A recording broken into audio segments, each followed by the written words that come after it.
Les forces de la lumière et celles des ténèbres ne font plus qu'un, ouvrant ainsi les portes du chaos pour laisser passer le soldat de l'éclat maléfique.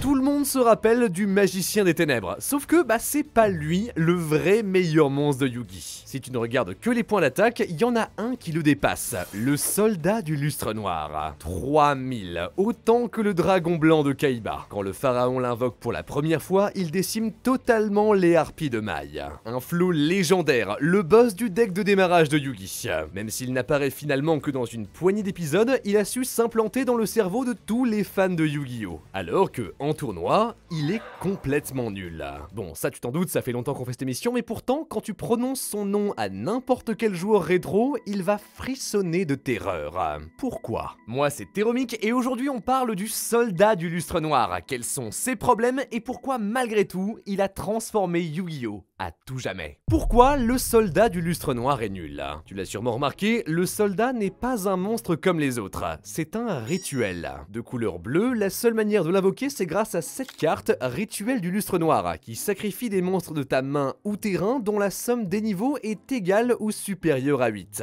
Dans ce genre-là, c'est pas le seul. Burger affamé, Crabe tortue, Baleine forteresse, Zera lamante, les premières années de Yu-Gi-Oh! Sont parsemées de ces monstres originaux et surtout claqués au sol. Les rituels, c'est la pire mécanique du jeu. Il faut que dans ta main, t'aies précisément le monstre rituel, sa magie et suffisamment de monstres à sacrifier pour l'invoquer. En comparaison, les fusions sont dans ton extra deck, t'as juste besoin d'une polymérisation et des bons monstres. Mais là, non, tu dois attendre de piocher ton rituel et sa magie. La plupart du temps, t'as que un des deux qui ne te sert à rien. Une telle galère pour un monstre à 3000 sans effet, ça vaut pas le coup. Pour la même puissance, c'est toujours plus simple et moins coûteux de sortir un dragon blanc aux yeux bleus. Le seul rituel des premières années qui pouvait valoir le coup, c'était le renoncer. Il est encore plus irrésistible que feu, mon bel illusionniste. Le monstre ultime de Pegasus dans l'animé. Niveau 1, donc bien plus simple à sortir que les autres, sur le terrain, il peut voler un monstre adverse et se l'équiper comme protection. Un concept très cool, on le voyait souvent en boutique ou alors sur la cour de récré, mais malheureusement en tournoi, il était toujours un peu trop lent et galère à mettre sur le terrain. On préférait des créatures comme Sangan, Fracas ou Jinzo, simple et efficace, utile peu importe la situation. Pendant très longtemps, le seul rituel qui avait réussi à se faire une place en tournoi s'appelait Pen, roi de l'Armageddon. Niveau 8, contre 2000 points de vie, tu pouvais détruire toutes les autres cartes sur le terrain. Tu l'invoquais facilement grâce à Art du rituel avancé qui te permettait d'invoquer n'importe quel rituel en sacrifiant des monstres normaux mais directement de ton deck.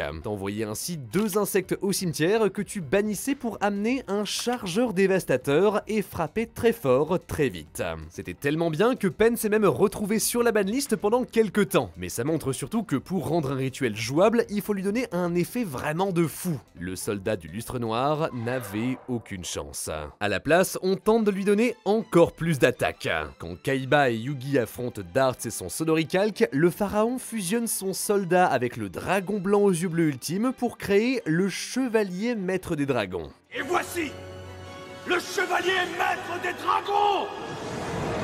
5000 d'attaque et il en gagne 500 de plus pour chaque autre dragon que tu contrôles. Pendant longtemps, c'était le plus gros monstre du jeu, à égalité avec le dragon à 5 têtes. Malheureusement pour l'invoquer, il te faut le soldat du lustre noir et le dragon blanc aux yeux bleus ultime, une autre fusion qui te demande 3 dragons blancs. Donc au total, 6 cartes. Enfin à ce niveau-là, joue Exodia, lui il t'en demande que 5 et il te fait gagner le duel. Le soldat du lustre noir n'a donc jamais brillé dans la compétition. En fait, son seul héritage, c'est d'être la carte la plus chère de tous les temps. En février 1999 se tiennent à Tokyo les tout premiers tournois Yu-Gi-Oh! De l'histoire. Aux vainqueurs, on offre des rituels, mais réimaginés en tant que monstres normaux. Des cartes uniques en acier inoxydable. Miroir du démon, Zera lamante, et au numéro 1, le tout premier champion de l'histoire du jeu, on donne le soldat du lustre noir. Selon les rumeurs, en 2010, il serait apparu sur eBay pour 998 millions de yens, 10 millions de dollars. Certains disent qu'il serait parti pour un peu moins de 2 millions, mais encore aujourd'hui, on n'a aucune preuve. La version classique, elle ne vaut rien. Alors pourquoi fait-elle si peur? Eh bien, parce que c'est pas lui, le vrai soldat du lustre noir. En 2004, tout change avec la sortie de Invasion du Chaos, un des boosters les plus importants de toute l'histoire du jeu. Sorcier du Chaos, magicien sombre du Chaos, toute une série de monstres surpuissants pour l'époque. À leur tête, le dragon empereur du Chaos, émissaire de l'achèvement, et le soldat du lustre noir, émissaire du commencement. Le début et la fin, tous deux s'invoquent de ta main en bannissant un monstre lumière et un monstre ténèbres depuis ton cimetière. Là où le dragon peut payer 1000 points de vie pour envoyer toutes les cartes sur le terrain et dans les mains de chaque joueur au cimetière, le soldat a deux effets. Lorsqu'il détruit un monstre au combat, il peut choisir de faire une deuxième attaque. Ou alors, une fois par tour, tu peux retirer du jeu une créature de ton adversaire. C'est énorme! Il faut comprendre qu'en 2004, on jouait avec des petits monstres, la plupart comme marchands ésotériques ou espions des protecteurs du tombeau, avec des effets flip qui s'activent lorsqu'ils passent de face verso à face recto. Mais là où c'est fort, c'est que le soldat du lustre noir peut s'en débarrasser sans avoir besoin de les retourner. Très efficace aussi contre Sangan ou Tomate Mystique, dont les effets s'activent lorsqu'ils touchent le cimetière, mais si tu les retires du jeu, ils servent à rien. Également, avec ses 3000 et sa double attaque, il est aussi très fort contre les gros monstres comme les monarques qu'il surpasse très facilement. Le soldat t'empêche de construire une défense, il met la pression et peut tuer l'adversaire en à peine quelques tours. L'avoir en main, c'est tripler tes chances de victoire. Simple à sortir, une grosse attaque, un effet excellent, il n'a juste aucune faiblesse. En fait, peu importe ton deck, tu veux le jouer. Enfin, ça, c'est si t'avais les moyens de l'avoir, parce que à sa sortie, il se vendait facilement pour une centaine d'euros l'unité. Considéré par beaucoup comme le meilleur monstre du jeu. Dépassé seulement par le dragon empereur du chaos et son terrible combo avec Yatagarasu qui pouvait bloquer ton adversaire, le laisser sans aucune carte, incapable de piocher. Un peu trop fort, quelques mois plus tard, on crée la toute première banlist de l'histoire du jeu. Le dragon est interdit, laissant le soldat du lustre noir comme seul roi de son époque. Au championnat du monde de 2004, il est partout, en tête de 95% des decks. 2005, pareil, c'est la pièce maîtresse des stratégies KO. Un amalgame des meilleurs monstres lumière et ténèbres du moment, là pour invoquer le soldat et le sorcier du chaos le plus rapidement possible. Juste imbattable, tellement qu'en avril 2005, une nouvelle banlist tombe, et l'émissaire du commencement est interdit. Il reste comme ça pendant presque 7 ans. Passant complètement par-dessus GX et 5D, on ne le libère qu'au début de Zexal. Le jeu a beaucoup évolué, le soldat se retrouve au milieu des synchros et des Xyz, mais il reste très puissant. Déjà, depuis, on avait eu Illusionniste d'effet, une des meilleures entraves de l'histoire, tu peux la défausser de ta main pour annuler les effets d'un monstre adverse. Le monstre lumière, idéal. Pour le ténèbre, regarde Guide des Enfers, elle invoque un démon de niveau 3 directement de ton deck, parfait pour faire des Xyz. Même plus besoin de dédier tout ton deck au soldat du lustre noir, tu pouvais juste jouer ces bonnes cartes là, puis les bannir de ton cimetière pour l'invoquer. Tu le jouais aussi avec Griffe d'Arsenal. 5/4, tu peux l'équiper à un monstre pour le booster de 1000 points d'attaque. Puis s'il détruit une autre créature au combat, tu infliges à ton adversaire des dégâts égaux à la puissance du monstre détruit. D'un coup, t'avais un soldat à 4000 capable d'attaquer 2 fois et de mettre une tonne de dégâts directs. Un OTK quasi garanti. Mais sa vraie heure de gloire, elle arrive en 2012 lorsque Konami sort Dragon's Collide.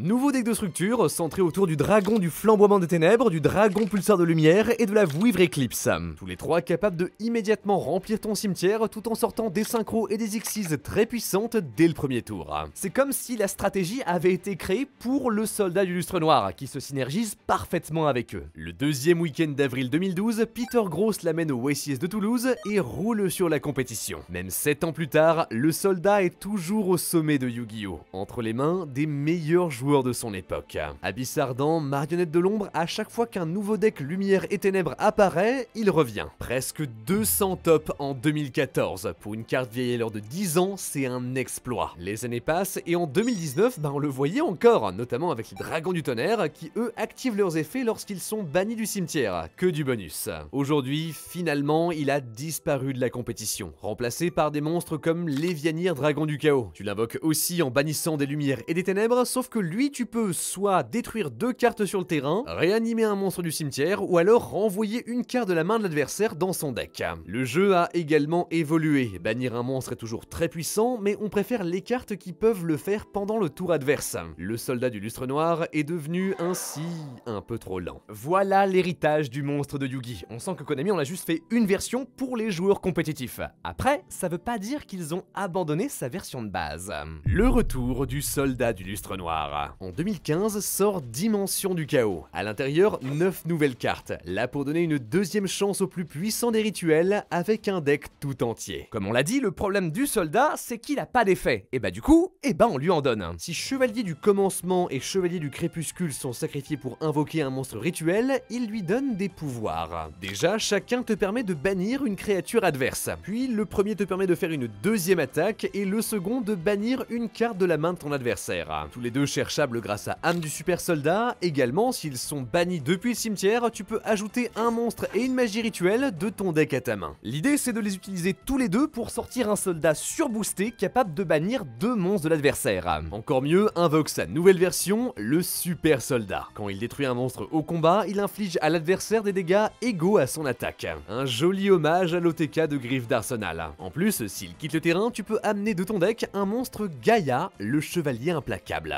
Alors pourquoi? Que vient faire cet autre monstre de Yugi? Et parce qu'en même temps sortent Gaïa attaquant et Gaïa éveillé. S'ils sont sacrifiés, tu peux chercher un lustre noir de ton deck ou alors l'invoquer de ta main ou cimetière. C'est sympa, ça te permet de revenir même si ton adversaire se débarrasse du soldat, ce qui arrive quand même assez souvent. Ironiquement, malgré son armure, le soldat du lustre noir n'a aucune protection. T'as bien bouclier du super soldat qui annule un effet qui le cible ou alors renaissance qui en amène un autre de ta main, mais ça reste très fragile. On te demande vraiment de mettre toutes tes cartes dans un monstre qui meurt sur la moindre trappe ou force de miroir. Et quand je te dis toutes tes cartes, j'exagère pas. En fait, toutes ces nouvelles cartes ne règlent pas le problème fondamental, le soldat est trop dur à sortir. Rituel du super soldat, la nouvelle magie pour l'invoquer, te demande de sacrifier des monstres dont la somme des niveaux est exactement égale à 8. C'est débile, beaucoup trop restrictif. Ça te crée plein de mauvaises combinaisons, genre si tout ce que t'as c'est un Gaïa et un chevalier, bah tu peux pas sortir ton soldat. Surtout, ça veut dire que t'as besoin de 4 cartes pour sortir un monstre à 3000. Alors ok, il est un peu mieux, mais ça suffit pas. En comparaison, un an plus tôt, en 2014, on avait eu les Nécroses, des rituels incroyables capables de sortir 3 à 5 gros monstres en un seul tour. À côté, le soldat est pathétique. Konami savait comment faire de bons rituels, mais il s'est dit bah non,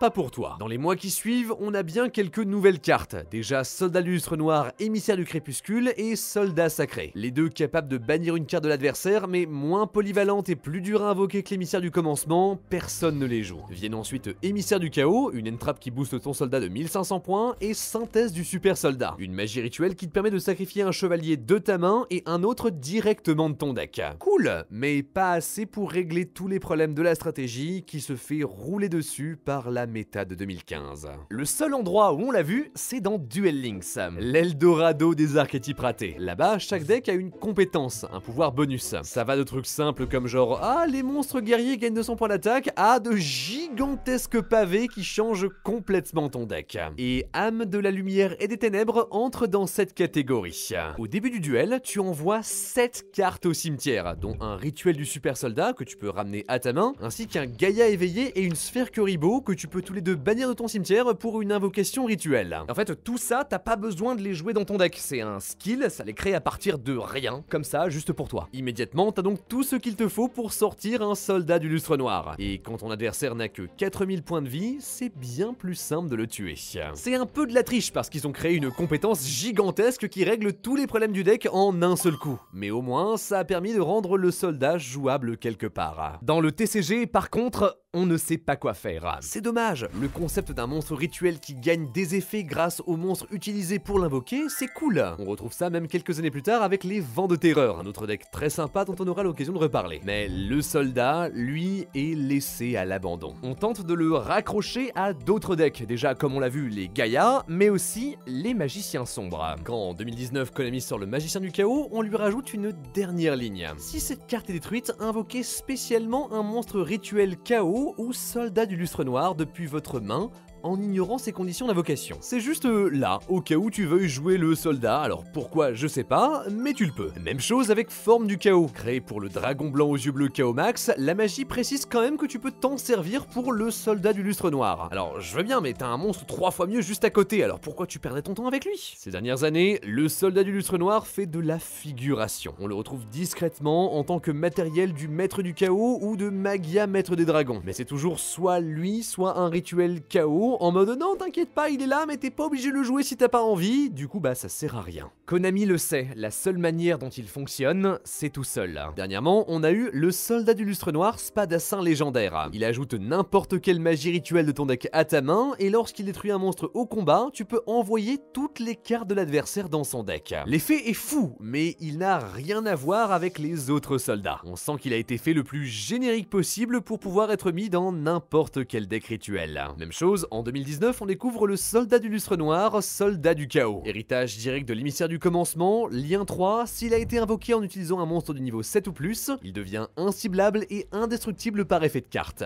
Également, lorsqu'il détruit un monstre au combat, tu peux soit faire une deuxième attaque, le booster de 1500 ou bannir une carte sur le terrain. Très cool, il peut retourner la partie à lui tout seul, et on l'a vu dans pas mal de tournois. En fait, j'ai jamais vu une telle dualité dans l'histoire d'une carte. T'as deux soldats, l'un horrible même avec un deck pour le sauver, et l'autre incroyable, mais tout seul. Ça rend la carte unique, une des rares à être appréciée à la fois par les fans de l'animé et par les joueurs compétitifs. Encore aujourd'hui, le soldat a une aura phénoménale, au point où récemment, Konami lui a même rendu hommage en sortant une nouvelle version de la carte. Un soldat du lustre noir en tant que monstre normal, comme le légendaire trophée du tout premier tournoi de l'histoire du jeu. Une nouvelle page dans la saga du guerrier le plus célèbre de Yu-Gi-Oh! Peut-être que dans les prochaines années, on va mettre son deck à jour ou alors avoir une nouvelle version surpuissante mais toute seule. Qui sait de quel côté l'avenir penchera. Ce qui est sûr, c'est que l'aura du soldat de lustre noir restera toujours intacte et une part essentielle de l'histoire de Yu-Gi-Oh! Sur ce, merci de m'avoir écouté jusqu'au bout, c'était Théromique. N'hésitez pas à aller me follow sur Instagram, on est en train de préparer des trucs intéressants. Genre si vous voulez vous améliorer à Yu-Gi-Oh! Allez voir ça, il y a des choses très sympas qui arrivent. Et sur ce, abonnez-vous, croyez en l'âme des cartes, à la prochaine.